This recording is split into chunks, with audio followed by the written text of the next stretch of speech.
What's up, Internet? Mythi here, and today is the day for our first look review of the California Filament. Now, I've bought a whole bunch of rolls from the guy, and I've gone through about 3 of them so far. You know, I don't work for him, not sponsored by him, just trying to find some good, cheap, nice filament to use and play around with. You know, it's a little different than your standard PLA. It's going to be a lot stronger of stuff, so we'll get into it. They're looking at $15.99 for a box of black or the semi-white. And the semi-white is much like the hot sauce rack that we have here. It's pretty white, but if you print it thin, it can be clear, and it is definitely very glossy stuff. We'll get into that. You know, micro centers, inland filament is about $1 or $2 more depending on promotion, so he's got the 20% off 60. You buy 5 rolls, you get them for $12.80 and shipped to you. So I figured, hey, that's a good deal. It's a little bit cheaper, and we're going to give it a shot. I've printed PLA before. Can't say that I've mastered it yet, but definitely gotten some pretty good results that I'm willing to show you here. But if you want the short answer, it's some good, cheap filament. But let's get into the details and the adventure that we've had over the last couple of weeks. Okay, our first print here is Feet of a Pikachu. It didn't make it far. My thermistor on my hot end decided that it was going to die. And I got the overheat and I had to start again. But anyways, got that swapped out. Didn't change any settings from what I normally run on PLA. And ended up with this little Pikachu guy here. And we haven't done any kind of correction to it. We haven't even taken the raft off. But you can see the support. It's got some strings to it. I need to get my retraction set up. But like I said, I didn't change a single setting on my printer from PLA. So we got a little bit of goop underneath his left hand right there, but overall easily could be fixed. You know, a little bit of heat, get rid of those strings, the razor blade, you know, post-production stuff, and you know, we're good to go. And that's without changing a single setting on the printer. Now, I went in, changed my heat level. It went up by about 10 degrees, so I was printing at 235, 61 on the print bed with a little over 5 in retraction using Cura. And this is what we came up with. Now, I print at 0.3 line layers, so I got some thick layers. But overall, not a bad print. A little bit of the same stuff, but we don't have any droopiness under his hand. We got the tiny little support structure there to hold it up.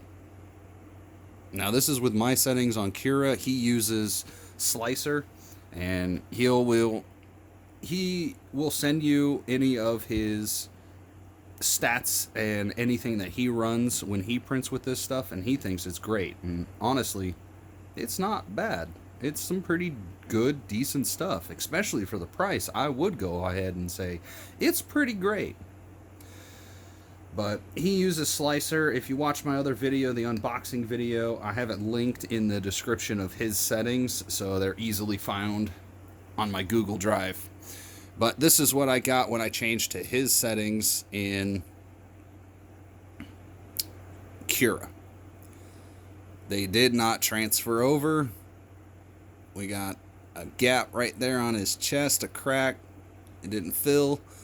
And a whole bunch of gunky on his back. The retraction was not set high enough for my machine. It went down to like 3, and I don't even use 3 with PLA. But overall, still post-processable, you know, still usable. My friend likes Pikachu, so I'm giving those all to him, but we went ahead and changed it up and put a mix between his settings and my settings, the 235 instead of 240, 61 on the hotbed. Probably should go up to a bit higher to prevent any warping on larger pieces, but here we have the white. I wanted to get out the ugly roll that I had in the unboxing. It was wavy. It didn't tangle. There's nothing wrong with it. It just wasn't that pretty. And we didn't print this with a bed, a raft. We just did a brim. And so I've done a little post-production, as you could tell, with a lighter. And yeah, that's pretty good for printing in like 15 minutes at 0.3 line layer. No more strings. You know, you could find a little bit of stuff right here where the layers didn't set exactly on top of each other. But overall, a little bit of paint, we're good to go. Speaking of paint, we went ahead and printed out this. This is one of mine off of Thingaverse. You can find it on my Thingaverse page. It's the Ford Motor Company, Detroit, Michigan original Ford badge. Now, there's definitely some stringing, definitely some cracking going on. This is one layer of primer, and primer does, in fact, stick to it. We'll even run across our fingernail. It's not going anywhere. That's one thick layer. I didn't do it multiple layers. I didn't do thin layers. I just put one big hunk on there, you know, spray it on down, and that's what we ended up with. It's still not bad. And I downscaled it too, so it's really small, so it didn't take long to print. And we got some other things. You know, we got here a little Pokemon tin sorter box thing. I'm going to send that to my friend. He plays Pokemon. And this is the yellow again. It's highlighter yellow. That is some fluorescent, shiny looking stuff. That's like printing a highlighter. So we got that. You know, using PETG for things like this, it's going to be more structurally stable than PLA, so I like it. We got a little Nintendo Switch steering wheel for Mario Kart, and this printed really well. There was no stringing whatsoever. After I put my retraction up to about 6, you know, I got a little bit on the back there. We didn't use a raft or anything, so. But overall, it's, you know, nice and smooth. Don't have any edges that are going to cut you. So, him and his brother can definitely have some fun Mario Kart racing. Here's a bed that printed and ended up getting gunky on the end, so I just stopped it. But this is the murky white. And as you can see, it's pretty clear. Later on, it gets more ghostly. Definitely a cool color. And he does have clear, so if you wanted to really print a Wonder Woman plane, you definitely could. Here's another print I made. It's a thing I got off of Thingaverse. It's a hot sauce rack, and I stopped it because these holes fit about a bottle of super glue. Take a Frostbite hot sauce. Yeah. There's the difference. Like, that ain't gonna fit. So I stopped it and was like, screw it, but we'll throw it in the video anyways. The raft didn't want to come off, or the raft came off, but it took some of it with it. Definitely some stringing. Early settings. Just wanted to print something big with my original settings, I think, and I don't know what I'm going to do with it, but it holds super glue, so I might use it for that. This is wood filler. Minwax wood filler. I wanted to show this. I was using this as a little plaque when I was using this to do my Iron Man helmet.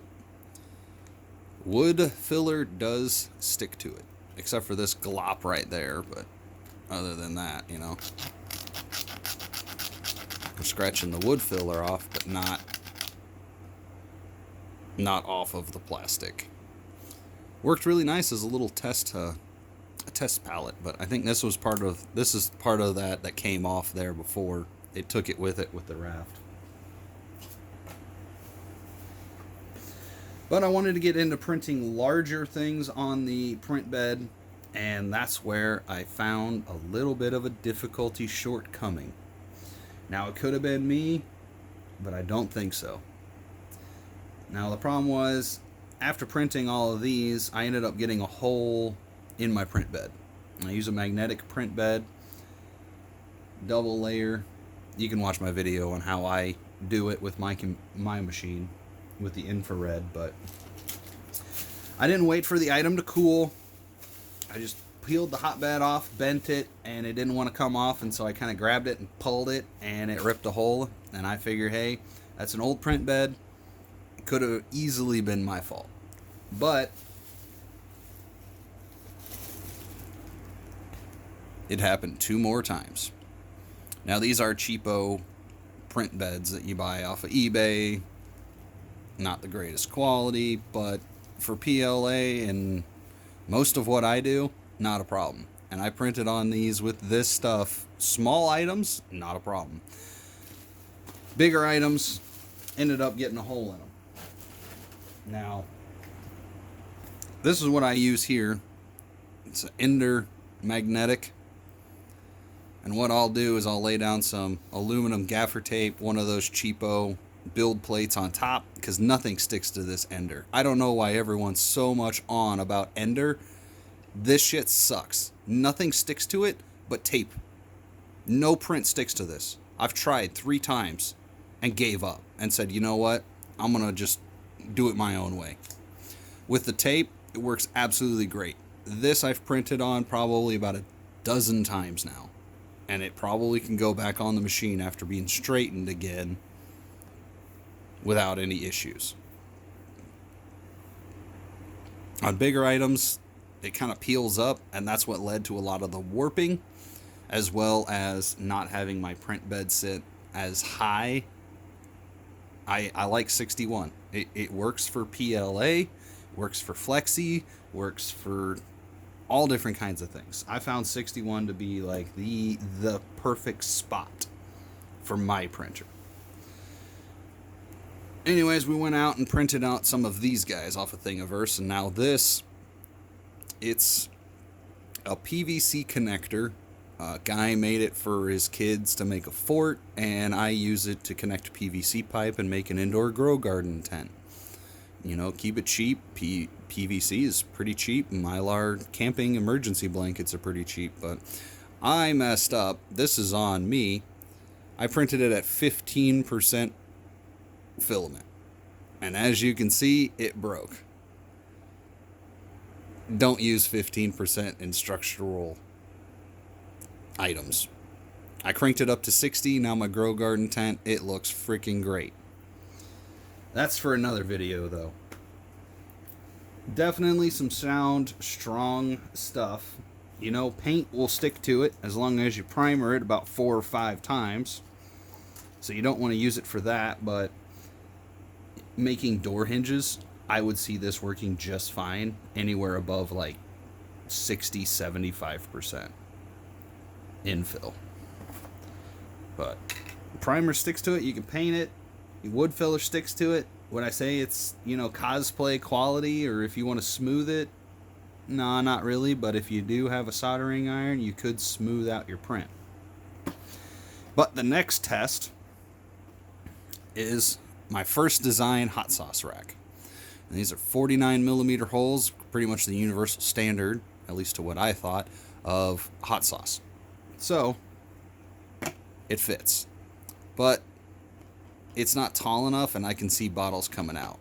So I remade it. I'm going to upload it to my Thingaverse with the taller version. I got some Alice Cooper and some Dreams of Calypso. It's 35mm high. It's going to hold your bottles.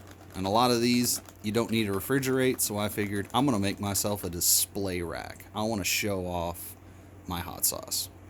So I've been working on that, and that's where a lot of my filament went to. With the tape back there, I got some cheapo green stuff at the hardware store.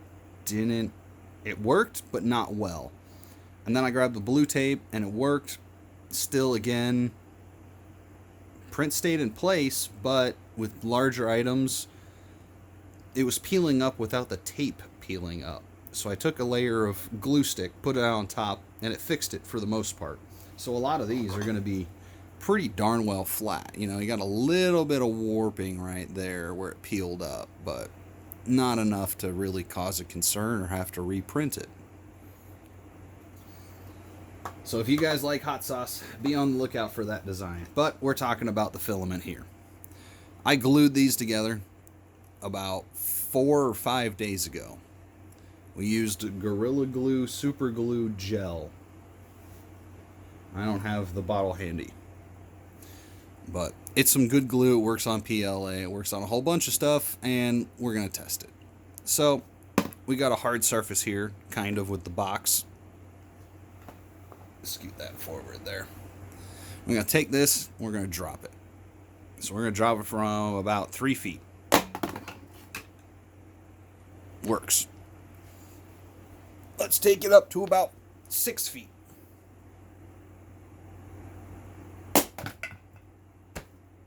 And it broke. For some reason, primer will stick to it. And paint will stick to the primer. And wood glue or wood filler will stick to it. But super glue gel does not work. Like I said, I wanted to give you guys the whole rundown of this stuff, everything that I've tested on it. I've tried multiple settings, adjusting it. I still could do better and, you know, might come out with some perfect prints for large size. For small size, I'm doing pretty darn good. I'm happy with the results, and for about $13 a roll, it's definitely not some bad stuff. I highly recommend using tape, but I only had 3 print beds. The other 2, I waited for them to cool. Large things like the hot sauce racks, went to go take it off, and it ripped a hole. They got stuck. Unfortunately, we went ahead and bought some more so I can keep playing and testing, but I definitely like printing on tape with a little bit of glue stick to get it adhered.